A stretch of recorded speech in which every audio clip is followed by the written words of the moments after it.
आगामी महानगरपालिका निवडणुकांसाठी महायुतीचा फॉर्म्युला चाललाय. मुंबई असेल, ठाणे असेल, कल्याण डोंबिवली या ठिकाणी युती म्हणून लागणार. चांगली गोष्ट आहे. आम्ही तेच सांगत होतो. मला कळतंय हे सगळीकडेच झालं पाहिजे. नुसतं महानगरपालिकाने त्यानंतर जिल्हा परिषदा पण आहेत. जे आम्ही सातत्याने सांगतोय की महायुतीमध्ये आपण लोकसभा लढलो, विधानसभा लढलो, तर सगळ्याच निवडणुका महायुतीमध्ये लढल्या गेल्या पाहिजे. माझ्यासारख्या कार्यकर्ता अतिशय आनंदी आहे किंवा समाधानी आहे जर हा निर्णय झाला असेल तर.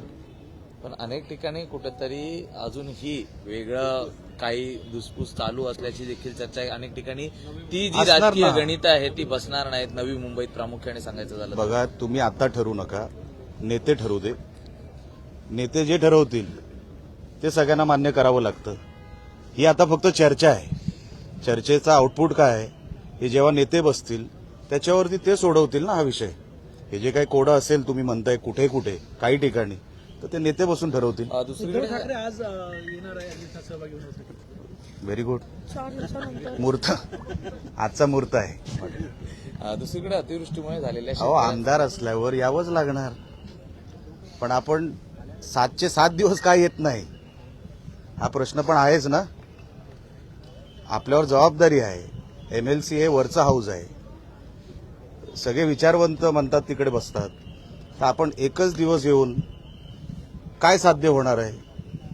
त्या हाऊसमधून जो आउटपुट निघाला पाहिजे सदस्यांकडून, सन्मान्य उद्धवजी तिकडे 7चे 7 दिवस किंवा जेवढा वेळ अधिवेशन चालेल तो काळ त्यांनी यायला पाहिजे. त्यांच्यावर जबाबदारी, त्यांचं कर्तव्य आहे, ते मेहरबानी नाही. दुसरीकडे अतिवृष्टीमुळे झालेल्या शेतकऱ्यांच्या नुकसानी संदर्भात आज विशेष चर्चा ही 193 होणार आहे. 293 अन्वे जवळपास 31,000 कोटींचं जे पॅकेज जाहीर केलं, मात्र अजूनही शेतकऱ्यांना मदत मिळालेली नाहीये. अनेक ठिकाणी ही परिस्थिती तशीच आहे. याबाबत सत्ताधारी तर आहेतच, मात्र विरोधक देखील तितकेच आक्रमक आहेत. बघा, आजचा जो 293चा जो प्रस्ताव आहे तो सत्ताधाऱ्यांनीच मांडलेला आहे. बरोबर. म्हणून जे 31,000 कोटीचं पॅकेज आहे, आता माझं पण आता त्या विषयावर बोलणार आहे. कोकण हा त्याच्यामध्ये कुठे आहे हा विषय मी माझ्या भाषणामध्ये मी मांडणार आहे.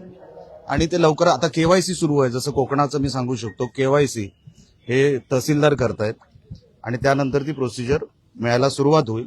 लवकरात लवकर मिळावी, आमचेही तेच प्रयत्न आहेत. पण KYCच्या नावाखाली वेळ काढूपणा चाललाय. नाही हो. शेतकऱ्यांचा बोनस हा मुद्दा प्रलंबित आहे. काय हा बोनस हा मुद्दा प्रलंबित आहे. बघूया आता त्याच्यामध्ये सरकार त्याच्यावरती लवकरात लवकर निर्णय घेईल असं दिसतंय आणि आम्ही पाठपुरावा करू त्या विषयाचा. सर, 2 दिवसापूर्वी कोकणातील रस्त्यांबाबत तुम्ही सभागृहात बोलला होता. मात्र मुंबई गोवा महामार्ग आहे, गेल्या अनेक वर्ष लोकांना प्रतीक्षा आहे त्याबाबत. बघा, मुंबई गोवा महामार्ग हा NHAI कडे विषय आहे. स्टेट PWD फक्त त्याच्यावर ऑपरेटर म्हणून आहे. आता एकच मला वाटतं काहीतरी 70-80 किलोमीटरचा पॅच राहिलाय. सिंधुदुर्गाचा पॅच पूर्ण झालेला आहे. अजून आम्ही टोल सुरू केलेला नाही सरकार म्हणून. आणि जो काही पॅच शिल्लक राहिला आहे तो NHAI करायचा आहे. नॅशनल हायवे ऑथॉरिटी ऑफ इंडियानी करायचा आहे. PWD राज्य हे फक्त त्याच्यावरती ऑपरेटर म्हणून काम करतं. निधी देण्याचं काम स्टेट PWD करत नाही.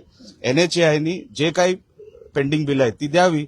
ते लवकरात लवकर ते पूर्ण होणार. पण सर, तुम्हाला वाटतं की म्हणजे अनेकदा अधिकाऱ्यांना सांगून देखील तीच परिस्थिती कायम उद्भवते, यासाठी कठोर पावलं उचलणं गरजेचं? 100% त्याच्यावरती उचललं गेलं पाहिजे. त्याच्याबद्दलच मी परवा माझ्या मनोगतात सांगितलं की काही ठेकेदार हे ब्लॅकलिस्टच केले पाहिजे, काही अधिकाऱ्यांचा बंदोबस्तच केला पाहिजे, नाहीतर हे काही सुधारणार नाही. थँक्यू. धन्यवाद.